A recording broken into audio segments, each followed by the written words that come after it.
The Hail Varsity Radio Saturday Morning Show. Strap yourselves in. Here are your hosts, Chris Schmidt. Y'all don't even know he was a virgin until he's 28, and now, roll tide. And Mark Kraynak. Time has come for someone to put his foot down. And that foot is me.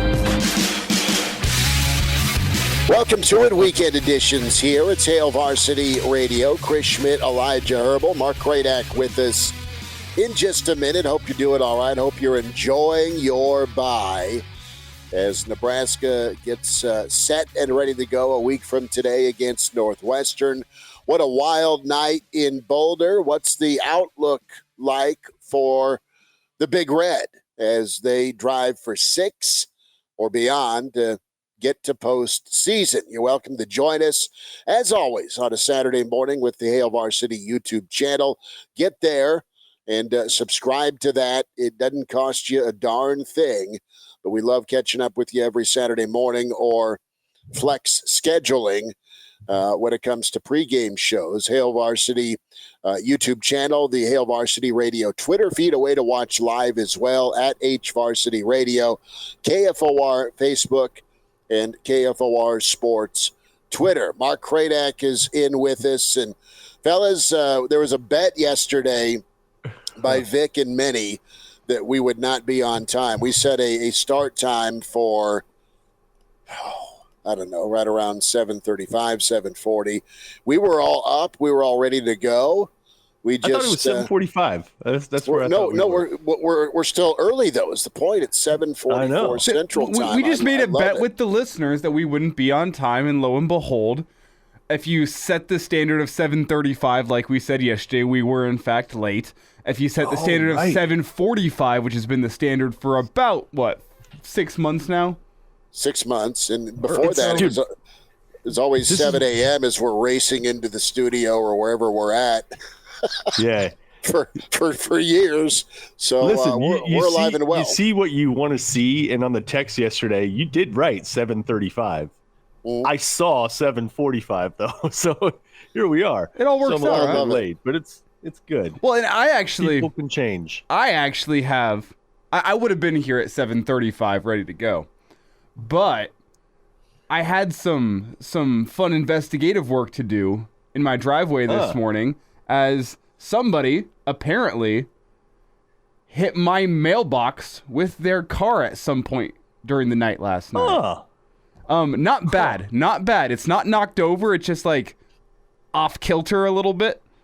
And there's some paving stones that have been smashed and a little bit of my yard that's been torn up.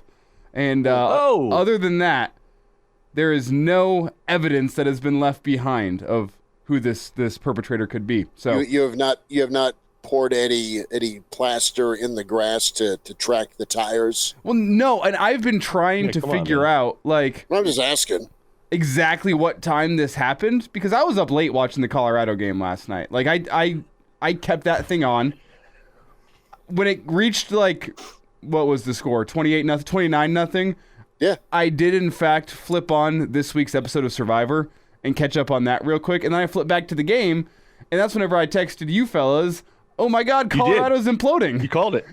Yeah, and then at that point I looked up the score and it was like Colorado by 10, and I was just like, imploding might be a little strong. And then sure enough, see this morning that they lost in OT. And I'm watching a lot of the highlights, by the way.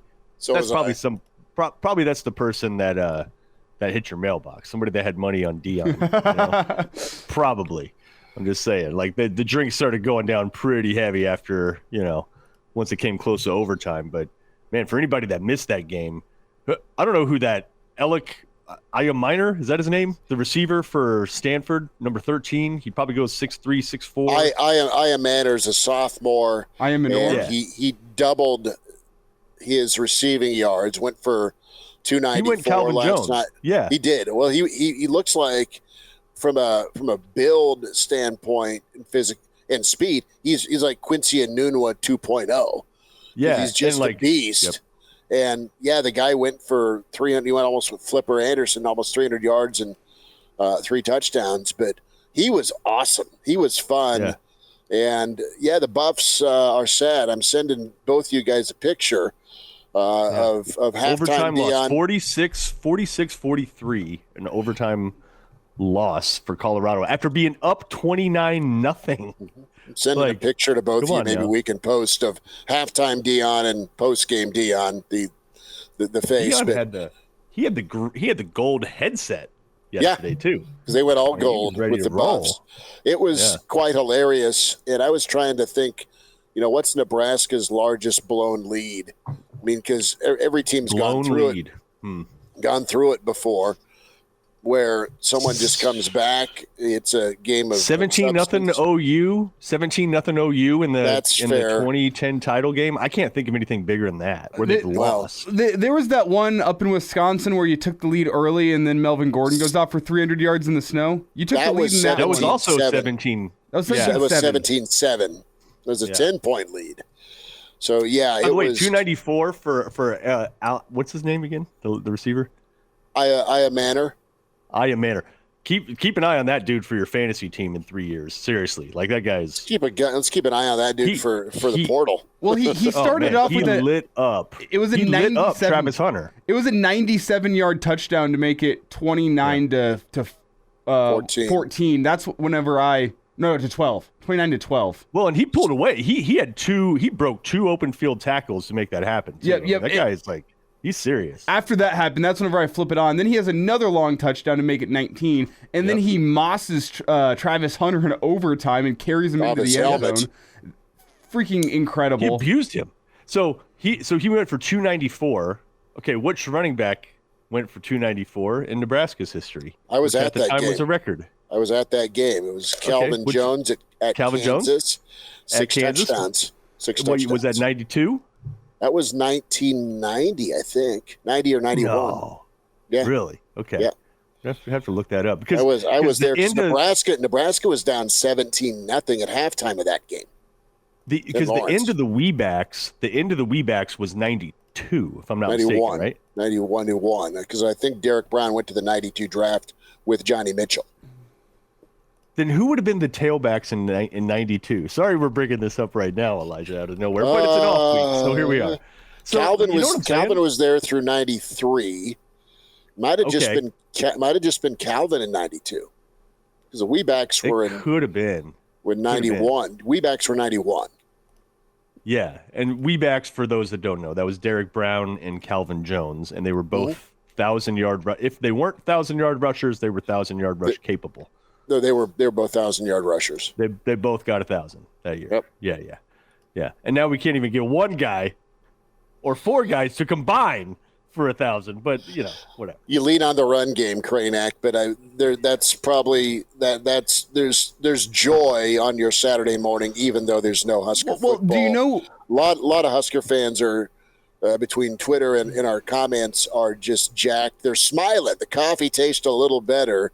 With the Buffs going down. Well, it's the fact that Colorado took the 29-0 lead, couldn't run the ball. I mean, they ran the ball all right last night, but not well enough to ice out a 29-0 lead. And then I think that the sweetest part is that Dion makes the same mistake in overtime he made against Colorado State. They win the toss and they take the football first. The ball, yep. Which means that not only is the first overtime you going first, but then the other team gets the option the second overtime, so you have to go first twice in a row.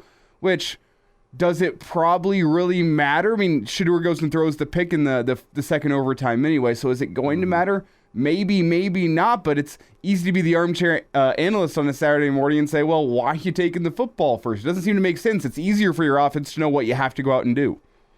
I don't know enough about Stanford football to comment too much here, but I believe that was their backup quarterback that made the switch at halftime. That is their new starting quarterback, Mark. That is their new starting quarterback. So that's what happened then, right? So, again, I didn't watch the game in its entirety. So first half, quarterback just not getting it done, obviously. So they replaced him for the second half. It wasn't like an injury thing, something like that? Nope. Okay. They went to the bullpen. Now, if that's the case, the one thing you notice about Stanford, and this is more for just, entertainment purposes only, betting purposes, if people have to, make picks and things like that. Stanford was pretty easy to write off earlier in the year, right? They're bad. Like they're 1-4 going into last night, right? Not a good team. But, dude, they have some dudes on the edges, and if that's the quarterback that can actually get it to them now, like different squad, totally different squad altogether. That Era Minor guy, whatever his name is, I still can't figure it out. Ian Manor.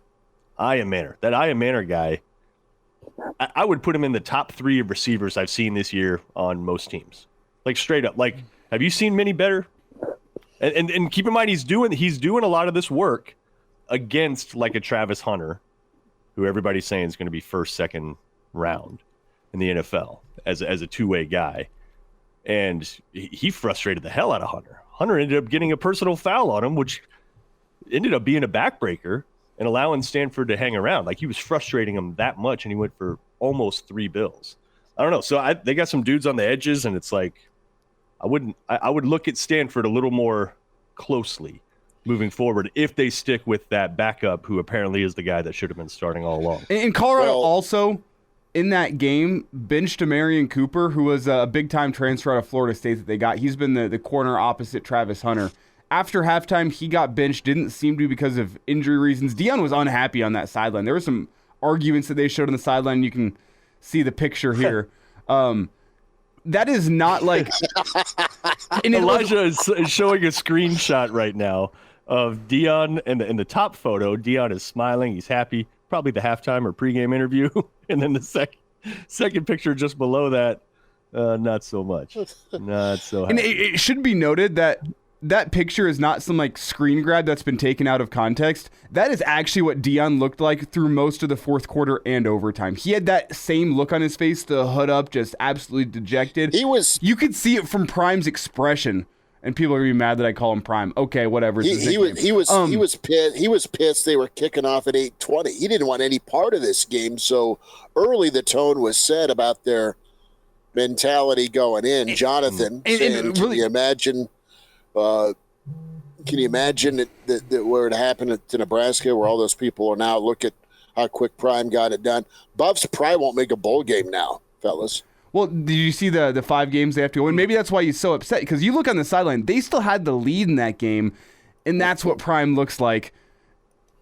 You could kind of feel it's kind of like whenever Scott Frost got that look on his face in the sideline in a fourth quarter, whenever things started tightening up for the Husker football team. It was that same look of you could see it and just see like there's something off with the mood on that sideline right now. That's a team that looks like they know they're about to lose this football game. That's the feel you got last night. And that's why I didn't go to bed last night, because it just felt, watching that football game, like it was not a matter of if Colorado blew that game, it was a matter of when. They lost all the momentum in the third quarter. They never really got it back. And man, hats off to Stanford, because that was one of the worst teams in Power 5 through the first 6 games of the season, and they come back and get the win last night. Guys, let's dive into Nebraska with their kind of tipping point moment with how they prepared for Illinois. And Matt Rhule, it's been a kind of a tail end of the week and into the weekend recruiting for Rhule and part of his staff, and sent you the article. Brian Christopherson wrote it up with 24/7, and good coverage there by BC with 365 Sports Radio. Rhule did do an interview this week and kind of laid out how things have gone this season. He isn't going to talk publicly about a bowl game. They're really focused, as you've seen and heard, about that one rep at a time, one game at a time type mentality. But now Nebraska's task is to answer every week like they answered following Michigan to Illinois. And I guess the rallying cry has been play like Sunday night. And the thing he's had to cut out, to your point, Elijah, about the Frost facial expression, right, that emanated on the sideline, to Deion's body language on the sideline, that seeping feeling of here we go again. And that is what Matt Rhule has had to surgically remove from this football team after a lot of years, right? Is the here we go again when it's a tight game, when it's a tie game, when you're down, or if someone's just lining up and running over you like Michigan did. And you had a great case, Kraynak, in that here we go again with all the turnovers in that fourth quarter. that got really dicey. You know how the fan base was doing. If you would have had a heart monitor on them in that fourth quarter, you're worried. You're buying an extra round because you need to sip on something to get through this fourth quarter. You're worried about not maintaining and holding on to the win. And that, here we go again, is a big part. I don't want to say it's been completely eradicated, but Nebraska at least gets to head into the bye week with a different mindset and a little bit of a prove-it moment moving forward. Yeah, and well, listen, and that is very true. It's it's kind of unexplainable what's been plaguing Nebraska in some ways, right? Like it's very difficult to pin, and unless you see it up close, like we have for so long, you don't really get it, right? But it's been a real problem for Nebraska. Just the stage fright, I guess, is the only way to put it. It's like they rehearse and they rehearse and they rehearse, but then when it's curtain time and they open up the stage, I don't know, something happens to those guys mentally that is just not right. Keep in mind though, as we go through the rest of the year too, if you look at what Rhule is playing with specifically on offense right now, I mean, you have your backup quarterback who, from some reports this week, sounds like he probably would have been third team. Mm-hmm. Purdy would have been ahead of him, but was sick. Sims was off. Actually, this was obviously the starter. So you got your third string quarterback. Think of the three receivers that we were talking about a lot in the offseason too: Marcus Washington, Xavier Betts, Isaiah Garcia Castaneda, and then Kemp. Those were your four. Three of those dudes never showed up, right? Then are not playing now. Mm-hmm. So you're just down to Kemp and a couple walk-ons and a bunch of freshmen. That's what you're dealing with.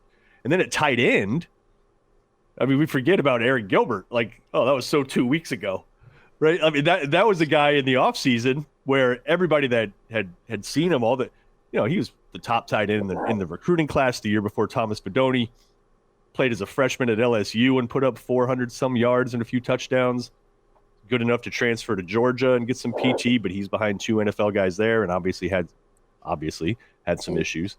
Came here, but you were counting on him. And then let's talk tailback, right?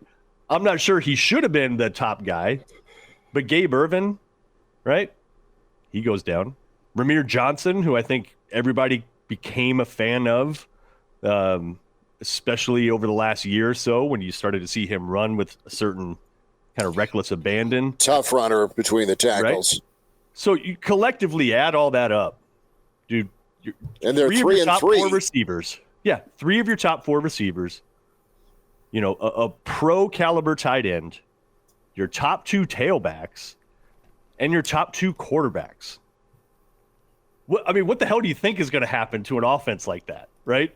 Like, they're not good, and they were already not going to be great. It's even with all those guys, we're not talking about a 35 to 40 point a game offense.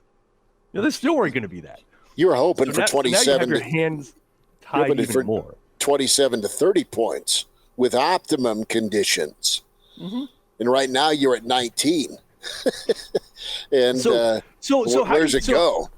Well, so how do you even benchmark? How do you even evaluate Rhule's first year? No, that is it sounds like you're making excuses, right? But I'm just saying, like, can you think of another Nebraska team that has been that riddled with injuries on either side of the ball, whether it's offense or defense? I truly cannot think of any Nebraska team, and I've been following it really closely since the early 90s. I cannot think of a year at all where you lost that many key guys across the board on any side of the ball. I've got an answer, and it's a bit apples and oranges with talent level and expectations. Yep. But still pretty vicious coming off of a championship. But you go back to 1998, okay. Nebraska. D'Angelo Evans, Bobby Newcomb was your starting quarterback. Sorry. Yep. And you had Monte Cristo that played significant snaps at third, as a third quarterback. Yeah. You lost Rucker, you lost Sweetie. I don't remember losing Rucker. Okay. Yep. Erwin Sweeney, the cornerback. Mike you didn't Rucker, lose him all defensive end. year, but he wasn't right all year. Yeah. But even that doesn't compare, though. No, it doesn't. But you're in you have year to go one. that far back to even. You're in year one of the Solich era, coming off a national championship, and you end up at 9-4, and this place was burning. What the hell's going? I mean, and something to discuss here is should we have seen this coming? And you shouldn't expect a rash of injuries like this. But after the 4 years Nebraska had under Frost, where it's not tackling at practice and not being used to that physicality, it's year one under a coach that is going to be bringing physicality to practice every single day. That the hallmark is physicality. Whenever you play physical football, injuries are going to happen. And I wonder if we should have seen it coming, being year one of Matt Rhule, that just massive change you're seeing between what a Scott Frost practice looked like, what a Matt Rhule practice looked like, what a Scott Frost game looked like, what a Matt Rhule game looks like. I wonder if just trying to make that switch is what's leading to some of these injury issues that we're seeing this year, because it's a completely different brand of football that you're seeing. It's as Matt Rhule kind of talked about in the A Look In series when he's talking to the guys after practice, like, we do hard bleep around here, and you have to get used to that different mindset switch. And I think obviously there's an element of luck to injuries, but you're also putting the guys into more of a line of fire. And I'm not saying it's right or wrong, because it's Matt Rhule's brand of football. It's how he does things. He likes his teams to be physical, but it's kind of the give and the take of playing physical football. Whenever you practice like you play in the way that you do, you know what? Guys are going to be in the line of fire a little bit more. Well, you got to get suited up for depth and get guys ready in case injuries go down. Yes, yeah. Because that is a constant in the Big Ten, is you're going to head into November with having to lean on a third-team guy on a key spot on the offensive or defensive line, or even a skill spot, or maybe a quarterback, right? Or how's your running back room look? Because your first two guys are nicked up by November if they last long. So you got to take this route, and there's some collateral damage along the way with just getting prepared for how tough you need to be. Hail Varsity weekends here. Go ahead. How do you feel about this on the BC article that you sent? I'm curious how people respond to this. Is it performative, or does the good doctor have some tricks up his sleeve for this squad? One of the quotes in the article talked about how Rhule continues to pick the brain of Tom Osborne. Quote: We came in this Monday, and Coach Osborne came in and watched film with us because we've been running some option plays. And we asked him to come in. You get to do a film session with Tom Osborne. It's like the relationship I had with Grant Teef at Baylor. Those are coaching icons. When they're willing to look over your shoulder and help you, but never want to step on your toes, it's really special, unquote. That's Matt Rhule. I love that. Saying, yeah, right, okay, so, but I have a feeling that's a little controversial, right? How so? With some fans of just being like, oh, come on. Are you really trying to, like, relive that? For instance, how does that strike you, Elijah? Somebody who was not around during the glory years and to witness the greatness firsthand of Tom Osborne and his penchant for knowing all things option and run game. How do you feel about that? You hear it and you wonder what that meeting was like, because it can come off as performative. The fact that you're going in an interview and sitting down and saying, yeah, we're watching film with Tom Osborne. Like it seems like something more for the fans than for the team. And that comes from a perspective of not being inside that room. So you don't know what the meeting's actually like. But the fact that you're going and saying that in an interview with a reporter strikes you as the potential for it being performative. So, right. I understand where you're coming from. And Brandon Vogel from counterread.com has slid into the quad here. If you're watching on any of the 5 million platforms this thing broadcasts on every morning or every Saturday morning.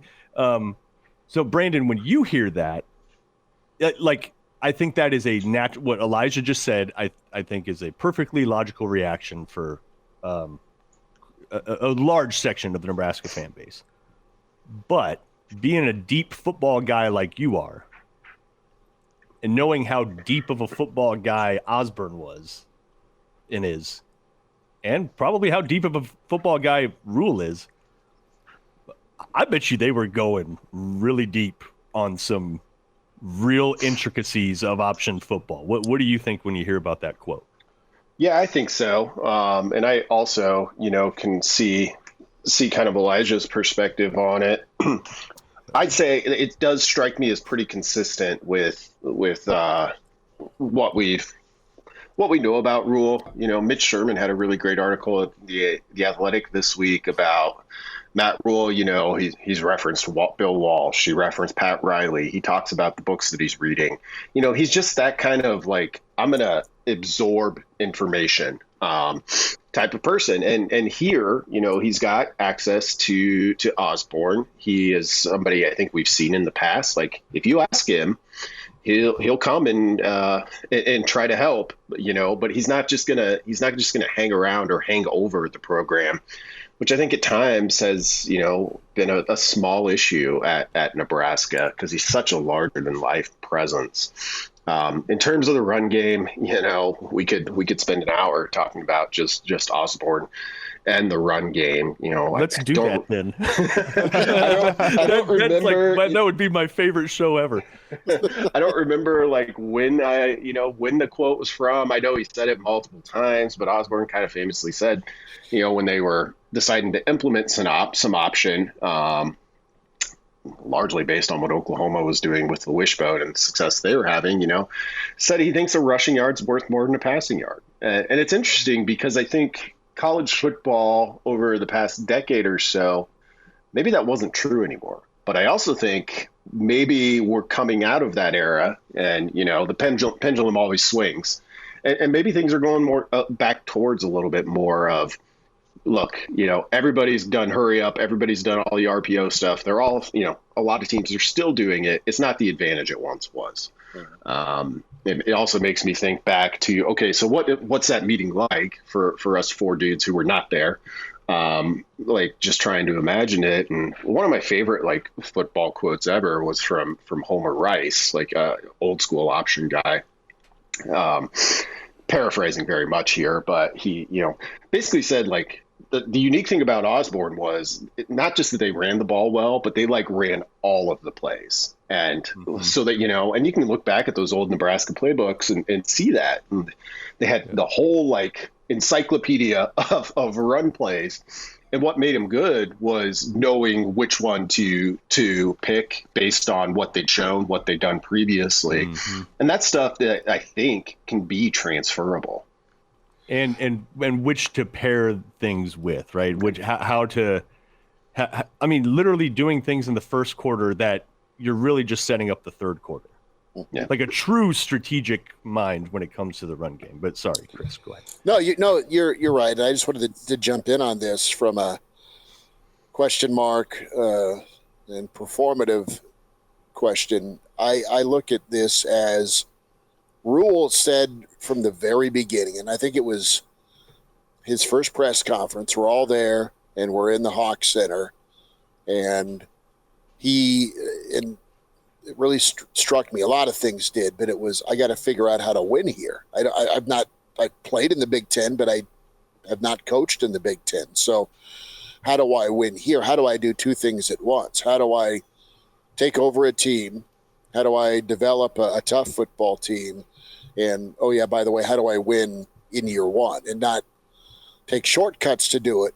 Because he's always been about foundation and concrete pouring, and that's what he does. I mean, he talks constantly about the process, and you're seeing that work at least to get to 3-3 before half. But I think he's looked at this. He sees his defensive side of the ball in that 3-3-5 as something that's unique and different. And listen, a lot of offenses have to prep for it because they've not seen it.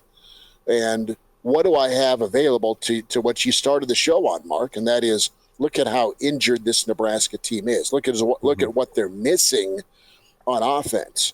And the best thing you got going right now is a quarterback that's pretty tough and physical and has been good running the football. So yeah, let's get the bat phone dialed up and get T.O. in here to run some option, because that is how you get to 6 or beyond. I think that's the bottom line for me when Rhule's evaluating this thing. And he wants Osborne around anyway, because I think Rhule is super humble, that he's man enough to say, I don't know it all, man. I've done a good job. I'm proud of my career, but if I have resources, I'm going to use them. And that's how I see it. I see it as 1,000% authentic versus something out there to appease the fan base that may be grumbling about three turnovers in the fourth quarter. It's not cover, and he is uber media savvy. I totally believe that, but I think there's a high level of authenticity to it. Well, if you want to see Nebraska's already high fumble numbers go up, run more option. Well, not if you don't pitch, folks. Well, that's true. But it's kind of like, hey, know your strengths too, right? It's because Marcus He's trying to Satterfield, find strengths, I think. Well, but Satterfield didn't grow up an option guy. Rhule didn't grow up an option guy. Like, they didn't. It's in everybody's playbook, right? But it's the degree to which you truly understand it and understand it at like a conceptual level. It's really finite details, like in order to really make it go, that they probably just flat out don't know that Osborne can help them with. I mean, think about like the quarterback that runs that option, like when it's working well. If you think back to Frazier, Frost was good at this too. When not at this particular part. I'm talking on the pitch, right? So you're coming down the line. You're probably going against an end or a strong or an outside that has come down, and he's got quarterback, right? But those folks usually kind of hedge. They keep an eye on the quarterback, but they're ready to help if the pitch comes. And then a quarterback that knows enough to, like, I'm attacking outside shoulder, I'm going to get him turned, and then I'm going to duck in real quick to get him turned again, and then I'm going to pitch. And that all happens in like a quarter second. And it's such a fine, like, skill. I bet you it's stuff like that. At least that gives me hope. Maybe that's what it was about. And maybe you'll see Harburg kind of, take the option game a little bit to the next level rather than it just being a play. It's more like a style, an approach. Well, whenever you have someone that's an expert on running the option, like Tom Osborne, I think one of the values is it goes back to an old Einstein quote. Yes, I'm going there on a Saturday morning at 8 a.m. Oh, my goodness. Yeah, look at you. I'm proud, man. If you can't explain it simply, you don't understand it well enough. And I think that's one of the elements you're probably going to Osborne for here, is saying, hey, we don't have the time to put in the massive amount of repetitions you put into practice whenever you have Turner Gill running the option, Tommy Frazier running the option, put in a quarterback there. You have 4 or 5 years of these guys being able to go out and run the option. So whenever they get on the field, it is second nature to them. You don't have that ability with this football team, because I don't think that the option is something that you want to have your offense rely heavily upon over the next 5 seasons. It's something you're throwing in this year, I think, a little bit heavier than you'd like in the future, because it works right now and because you need to find offense somewhere. So you go into the person that can explain it simply because they're such an expert that they can boil it down to its most important elements and say, this is what you guys need to hit in order to run the option specifically. I think that's why you go to somebody who is that much of an expert, because Nebraska doesn't need the intricacies of the options running it 10 times a game. You need to boil it down to its core, and I think that's why you go to the expert like Tom Osborne to get his take on the option, to say, hey, here's our practice film, here's our game film. What can we change about this very, very quickly in a way that we don't have to run it 200 times over the next week to get it right? How are you adjusting what we do with this option? I think that's one of the elements you have to look at here. Well, unless you run it 200 times, it's not going to work out for you. I mean, I think there's a couple of challenges for Nebraska right now with that. The option's easy to understand, right? Like, I remember I was like 8 years old. My cousin took me out into my grandma's yard and was like, okay, here's how Nebraska runs the option. Like, if this guy's coming towards you, give it to the other guy. Like, conceptually, it's easy to understand, but there's no shortcut for the experience of having done that. Mm-hmm. So in some ways, like, I think Elijah's right. Like, Nebraska isn't transitioning to become, Air Force 3 years down the road. But the option is also something that can work, but it's kind of tough to run really, really well if you're only doing it 10 times a game. But you look at this, and whether it's Sims in a small sample size or Harburg in a slightly larger sample size, like based on yards per carry, once you get sacks out of there, like they're Nebraska's 2 best runners. Like it's more successful than handing the ball off at this point. And that's a challenge too for Nebraska going forward, because we know that they're perfectly happy to just run the ball 60% of the time. But, those plays really aren't starting to work until like the second half, which is fine. Like you can live with that and do that. But it's just how much do you want to run the quarterback? It was interesting this week to hear Anthony Grant's name come up again as far as it pertained to fumbles, because like if we're back to that stage where he can't play or they're a little bit worried about that, you got Emmett Johnson, I guess. Yeah. You kind of don't have a ton of options due to injury. So it's tough because, Harburg looks great running the football. Sims has looked great when he's been available. But an injury to a quarterback, if Luke Reimer breaks his finger, you tape it up and it's fine. He goes and makes 12 more tackles that game. If a quarterback does that, he's out 4 weeks. So that's kind of the line Nebraska, I think, has to walk over these remaining 6 games. Brendan Vogel is with us, counterread.com, at Brandon L. Vogel on Twitter, weekend edition here at Hail Varsity. Vogue, something we were going to dive into this morning, and I love the option talk off of BC's story this morning and Rhule's interview with 365 Sports, is that path to 6. And let's talk West. You got a monster matchup with Iowa, Wisconsin. How wide opens the door, dare I ask, for Nebraska? You got a slew of 1 and 2 teams. You got a 1 game at a time mentality for Nebraska, but these next 3 are critical for the Big Red as we kind of lump them all together.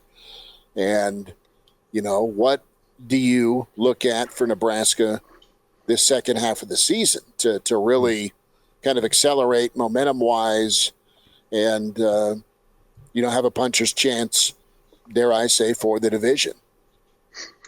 Yeah, ask me in about 12 hours after that Iowa-Wisconsin game's over, and I'll have a much better sense. Like, as distasteful as it may be for Nebraska fans today, they probably need to root for Iowa to somehow come up with a punt return and a pick 6 and and a field goal. In a field goal. How the hell are they 4-1? Were they 4-1 or 5-1? 5-1. And throw fewer than 10 passes, if at all possible. Let's put this out there. Iowa's offense is actually scoring more points per game than Nebraska's offense. 2 more points. Yes. Well, asterisk, if you include the punt returns and defensive scores. I believe that doesn't include defensive scores. That includes punt returns, but not defensive scores, right? Or does it include both? No, it includes both. Okay, Brandon knows more than I do. Scored. It's amazing. Like, it's easy to poke fun of, except for when Nebraska's, averaging 19 points a game.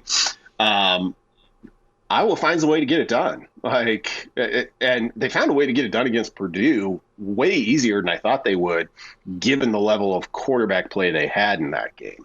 It was not good, which is a problem here.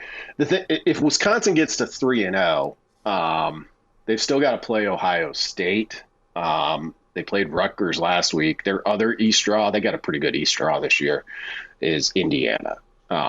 So minus that Ohio State game, they'll be favored in every game they have left. So they get to 3-0. Nebraska needs, Nebraska has its chance to beat Wisconsin, and I guess Ohio State, theoretically wins that game.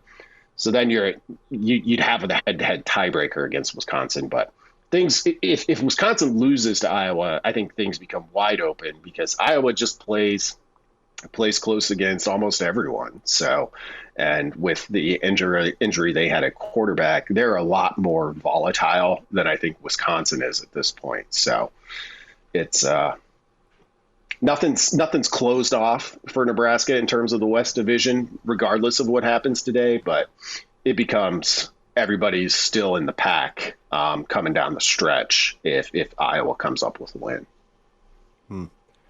Brandon Vogel from counterread.com is with us as we talk option and we talk Big Ten West, the last year of the divisions before next year and kind of divisionless football comes to the Big Ten. Let's go back to option real quick, Brandon, just because, because Schmidt's gone, so we can do Schmidt's here. Schmidt can stop us now. But we should do like a 1 hour special one time just on the run game. But let's break down, here's the other thing is that it can work with all kinds of quarterbacks, right? And let's compare like Frazier to Frost to Crouch. So different, right? Like Frazier is more the virtuoso, the smooth Brooklyn point guard, right? Like he's Nebraska scored so many times just based on his understanding of timing of pitches. Incredible at that. Probably one of the best. I don't know. I can't think of a better one in terms of that. And then you had Frost, who was a bulldozer at that position. And then you had Crouch, who I can't remember his great pitch ever because the guy's just pitching to Corral and Alexander. So let's give him a little slack. Not a ton. No, that was a lot of handoff stuff. Well, right? I'm saying but when he did pitch, it didn't go well. All right, so he's keeping that bastard. Yeah, and he's shot out of a cannon, right? Like that guy's just foot in the ground, gone. So different, all effective at the option game. So let's fast forward to now and Harburg. When you look at those kind of three styles of option quarterback, all very different. I don't think there's a 1-for-1 comp with Harburg, but what is he a combination of? What do you see? I think he's closest to Frost. And if that's the middle of our spectrum here, which way he goes from there, I'm not quite sure. You just look at his size and he knows that he's big and he's fast. And he's not afraid to use that. So, in some way, yeah. So yeah, it's a tough one. I mean, he does remind me just with the physicality of how Scott Frost ran the option at Nebraska probably the most, and maybe shade towards, I guess, man, these are really good option quarterbacks. So it feels unfair no matter which way you go, but maybe shade toward, well, man, he keeps the ball with the frequency of Crouch. So I guess I'll go that way. And he's got some speed, right? He's got a little foot in the ground game to him too. Yeah. I did want to know, I think it was Steven put a comment up about Joe Gibbs in Nebraska. One last thing on the run game. Joe Gibbs kind of famously, if people saw that and were wondering what it was about or needed a refresher, largely credited Tom Osborne with helping Washington of the early mid 80s when they won 3 Super Bowls, clean up their counter game, which is part of the reason I write for a place called Counter Read now. Wrote about that a little bit in our very first post about Joe Gibbs, and always giving Tom Osborne credit for the counter. And well, let's note that. And that was like their patented play too, for folks that don't know. That was their bread and butter, baby. And that's been Nebraska's best under center run game. Would we all agree? That's the best play Nebraska's had this year has been the counter. Vogues, I want to go there. And do you think we see more shotgun run by Nebraska in the second half? That's been a little bit better on first down, just with my eyes. Anyway, as far as getting some movement, getting some positive yards, because lining up under center with the one back or I formation's not been great for Nebraska, as they want to punish you, but you need something better than 2nd and 9. Yeah, I think those are the things that you're looking for during a bye week is some of those tendencies, and what can be tendency breakers for you over the remaining half of the season. Was watching the video that the Huskers account put out, kind of the big story of the games to this point, and I think it was maybe during Northern Illinois game there was a shot of Satterfield in the locker room at halftime talking about their first down, their kind of lack of success on first down. And that's been a problem for Nebraska. And they're just not good enough offensively right now to be in those 2nd and 8s, 2nd and 9s. So they've got to find a way to stay on schedule, because you end up in 2nd and 8, 2nd and 9. It almost, when every yard requires the effort, I think it has so far for Nebraska, you're kind of killing drives right out of the gates. So whatever that takes, against Michigan, I thought they might throw it a little bit more early and see if they could loosen things up that way. But you're right with the shotgun run stuff. Have seen some success doing that. Might be time for a little bit more of that. And you can use the bye week for those things. Like it's a fortunately timed bye week for Nebraska, I think, dividing this 6 and 6.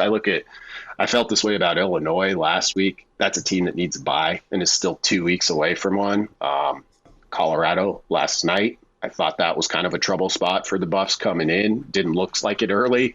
And then all of a sudden it was. Stanford was coming off a bye. Colorado was playing a 7th straight game and was pretty banged up. Vogues, what's on your mind here as we move forward with Counter Read, and tell folks how to get signed up with you and Aaron? Yeah, you can just visit counterread.com. We kind of kept the selling proposition super simple. Two newsletters a week for our paid subscribers. We'll pop in and out and do some free stuff as well, so people can see the work that we're doing there. But it's been good. We had the bye week, which is outside of the kind of rhythm we've gotten used to, but it was a really good week for us. Aaron had a great sit down with Trev Alberts this week. You can subscribe and read that. And anybody who wants to sign up, either a free subscription or a paid subscription, which gets you access to everything, you can do a free trial for 7 days and see what we're doing. So if you sign up today, that'll take you all the way to next game day. So you'll get a full game weekend. Little nugget from the Trev Alberts sit down. If is there anything you can share about maybe what came out of that and what the main topics that were covered? Yeah. So we opened that up for, Trev Alberts was great in agreeing to do this. We asked our subscribers for what questions they had for the AD. And Aaron has more stuff that'll be coming out from that interview, but had some good questions about the stadium, grandfather clauses, how that's all going to work, kind of tricky stuff that fans really care about, the people who are actually there in the seats. Did that. One of the highlights for me just in reading it was a question about a slow rebuild versus something like we've seen at Colorado, or I'd put Louisville in that category under Jeff Brom so far. Both those teams went really, really heavy in the transfer portal. And Nebraska has chosen a different path. So if you want to read what Trev Alberts had to say about that, hop on to counterread.com and check it out. Like I said, you can get a 7-day free trial and read that story right now.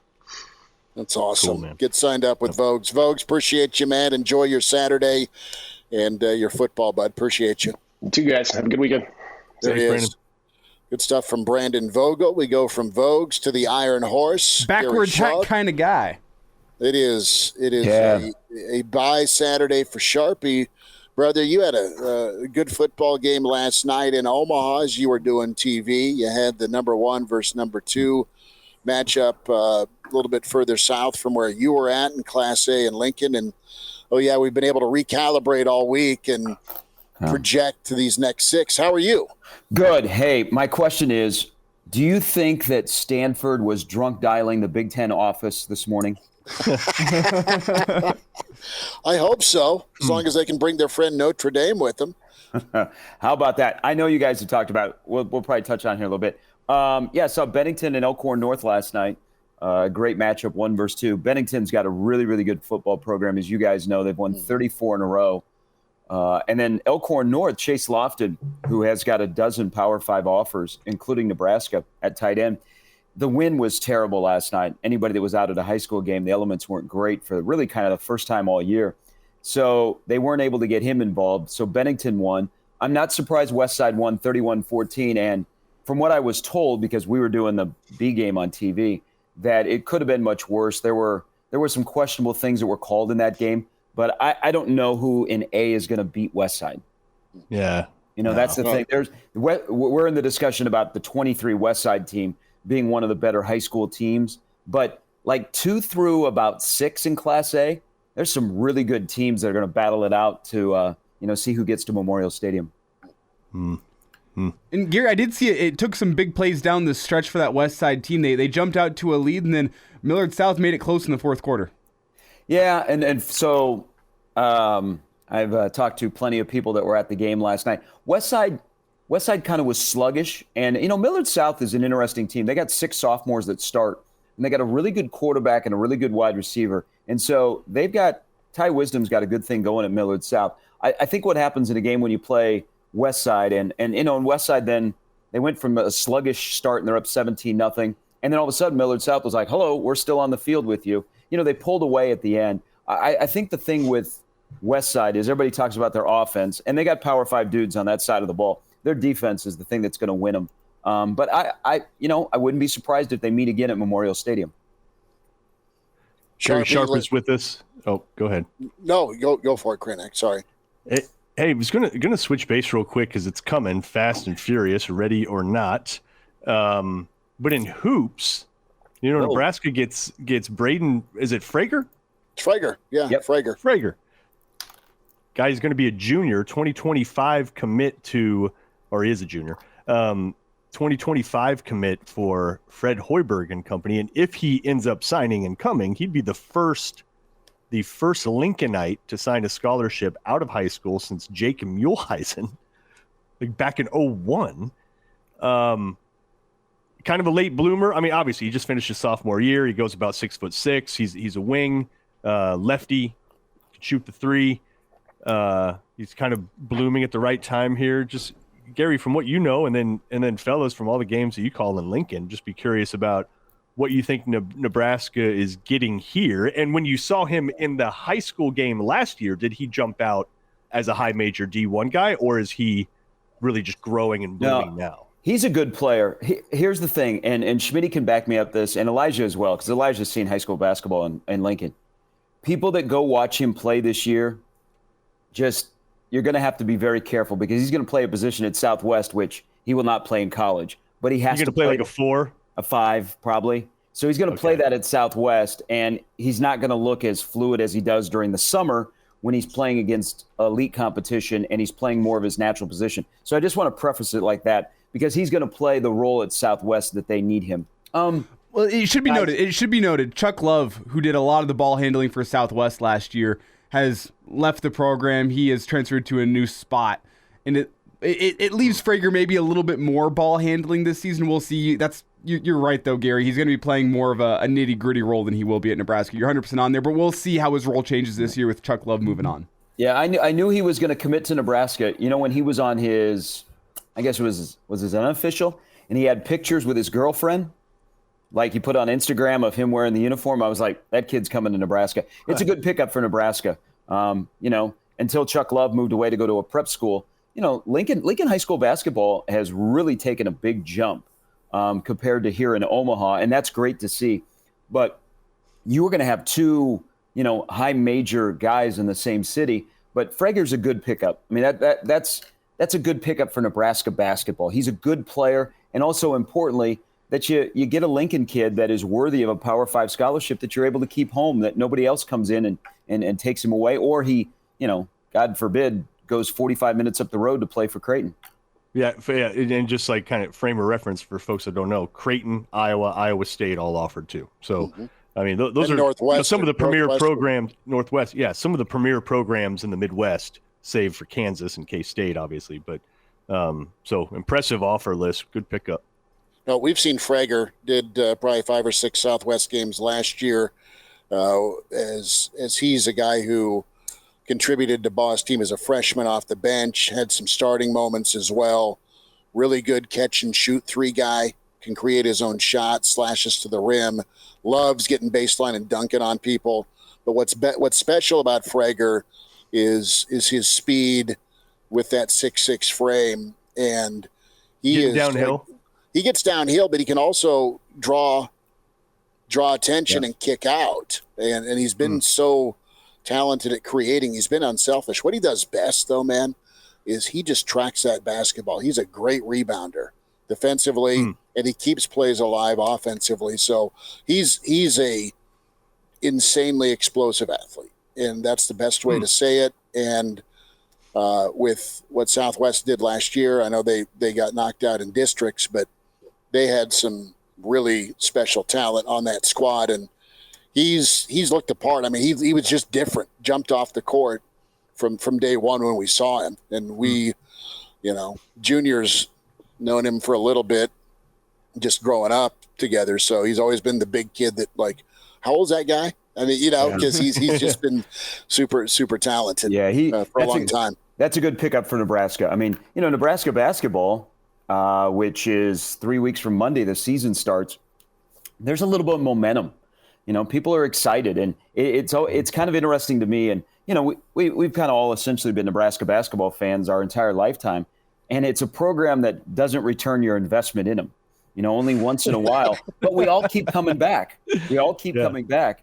But here's the situation: is you lost two guys who really kind of turned the culture of your program in Griesel and Walker. And what would you think, guys? You'd be like, Fred's going to revert to. He's lost his identity where it's team first, and you're going to get one guy that's going to suck up all the oxygen. They bring in some new guys that are really good fits from Mass to Williams. And I think the optimism after the way they finished last year, the way K-State played at the end of the year, I think the optimism is pretty high. And I would not have thought that after you lose a guy like Griesel and Walker. So, it's the schedule at the beginning of the season gives you an opportunity to keep your head above water and get a little momentum. I think Nebraska will not be playing on Wednesday in Minneapolis in the Big Ten tournament, so they will avoid the Peacock games. That is huge. That right there makes me smile. Now they might be a 9 seed, but that's perfectly fine. Yeah, I'll take a 9 seed and fighting chance. I think as we call it right now on October 14th, they have the potential. I think their ceiling is a 500 conference record. I don't think that is. I don't think that's terribly unrealistic, but I think that is their ceiling. Well, in a 500 conference record, you would think would at least put you on the bubble for the NCAA tournament in the Big Ten with how it's been in the past couple of years. Exactly. Well, I shouldn't even say the past couple of years. Just because of the types and the mentalities that they're bringing in, which was established last year, which is, the lunch pail, junkyard dog types. And let's not forget about Juwan Gary. That was a big, big loss for Nebraska last year. That's a tough dude down low.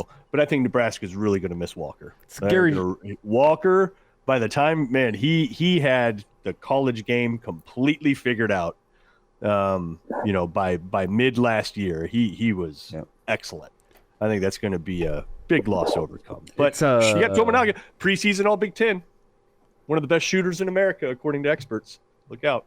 It's Gary Sharp with us here, a weekend edition of Hail Varsity, as we're still a couple weeks away from basketball. I'm not going to dive in fully. Still 6 games left, Mark, and that's where I want to go now to football. And Nebraska doesn't play today, Gary, but the game of the day, Washington and Oregon. Ross Dellinger putting out an interesting piece yesterday on the behind-the-scenes story of Oregon and Washington's jump to the Big Ten. It was an interesting read. We didn't get a chance to talk about it yesterday on the show, and I want to get Gary's thoughts specifically on one tidbit that Ross threw into that article talking about last summer whenever USC and UCLA joined the conference, that conference administrators create a list of desired programs thought to be attainable. That list: Notre Dame, North Carolina, Clemson, Florida State, Pitt, Kansas, Cal, Stanford, Arizona, Virginia, and then Oregon and Washington. It's a lot of the same names we've been talking about over the past 12 months, Gary, but it's interesting to see that list put together in this way and officially be reported upon. What's your reaction to those names and the fact that Nebraska got Washington, Oregon of that list, and those are the most likely candidates if the Big Ten continues expanding over the next couple seasons? I know that we know that the merry-go-round is not done. The Big Ten's going to have a place. I think the addition of Washington, Oregon, I think another story about that, Elijah, Schmidt, and Mark, is the Washington-Oregon rivalry on both sides has replaced their chief rival. Like, you don't hear about people getting excited for the Oregon State game nationally like they are today. And they have been. This isn't just because they're in the top 10 or when they play the Apple Cup. I think I've said this. I'm very, very happy that there'll be no more divisions, because what's going to happen in the new Big Ten, and this is on a Nebraska, this is on a Minnesota, this is on an Illinois, this is on an Iowa, this is on a Wisconsin, basically teams in the Big Ten West, is it's going to force you to become a real football program. You can't build your program to be mediocre and have a chance in the division. You're going to have to improve your program from top to bottom, because the 4 that are coming are going to change the dynamic of the league. They're going to make it even more difficult. And not being in the division, you don't want to be at the bottom. So I like the additions. I think the future is bright for the Big Ten. I think they've got a commissioner that isn't going to stand pat. But I hope they stand pat at least for a little bit here, to let the 4 get in and everybody get used to it before they start moving the chairs around again. But, are we basically doing everything I think we talked about 2 or 3 years on this show? We're headed to basically, and right now it is Monster 2, and then everybody else picks up the scraps. That's the direction, absolutely. Let's get to Nebraska here, and you're 1,000% right about you're going to have to be multiple week to week. Can you stop double tight run game against Minnesota one week and then deal with 5 wide and USC the next week, depending on how your schedule shakes up?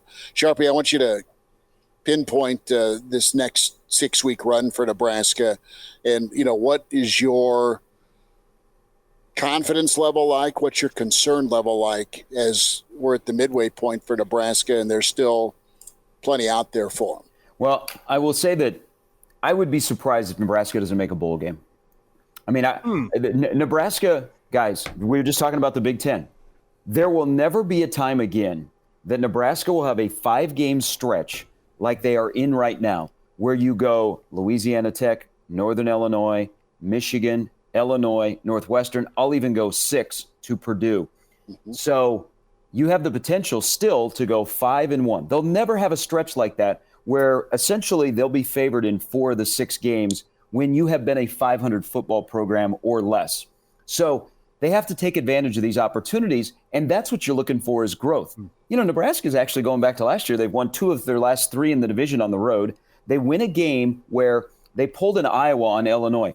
Iowa today, they are stanky. But you know what they do? They pull they put the stank on everybody else. Like they bring you down into the hole and they find a way to win a game. Nebraska did that last Friday night. That's essentially what they did. But you have to use that as a catalyst.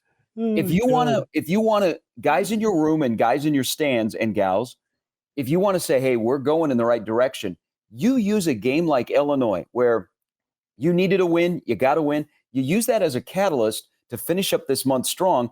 You haven't had a winning October in a long time. I think a bowl game is what I expect. I also expect for them to get the quarterback room figured out. I know I brought up 24. I got hammered all week about why are you looking ahead? Why don't you just enjoy the present? Okay, let's enjoy the present. It's important for Nebraska to figure out that quarterback room with 3 guys. Now or never for Jeff Sims. Can Harburg develop? Is there something down the road with another year of development? And then is Chuba Purdy taking a bunch of extra classes so he's looking for somewhere else as a grad transfer? Those are my 2 big things, because I also don't think, guys, that defense will take a step back. There might be one game where they're leaky and you go, uh-oh. But I think that defense is established enough with the schedule that is in front of them that they will still give you a chance in nearly every football game. I would say save for Colorado second half. If you're gonna beat Nebraska's defense, you really have to execute at a very high level. Like it's taken some, like Michigan is just executing on a different level right now. A lot of their touchdowns, the throws, I mean, those were well covered. They were just perfect darts. Yeah. Minnesota had to make ridiculous plays in order to do it. So yeah, Nebraska seems pretty structurally sound defensively. We're gonna go back to the Big Ten real quick. You guys realize how many teams of the future Big Ten are in the top 10 right now? Do you know? Just real quick, top of your head, without looking. How 4, many? 5, 3 6. 6 of the top 10 in America USC, right now. USC, Oregon, Washington, Ohio State, Michigan, Penn State. Is that your 6? So there's 3 in the East, and then 3 of the 4 that are joining you. 3 in the West. And by the way, UCLA 6 has of the top 10. UCLA has, which is crazy thinking Chip Kelly is their head coach. UCLA has one of the best, if not the best, defense in college football. They're 18th. And So they have a freshman quarterback who is playing.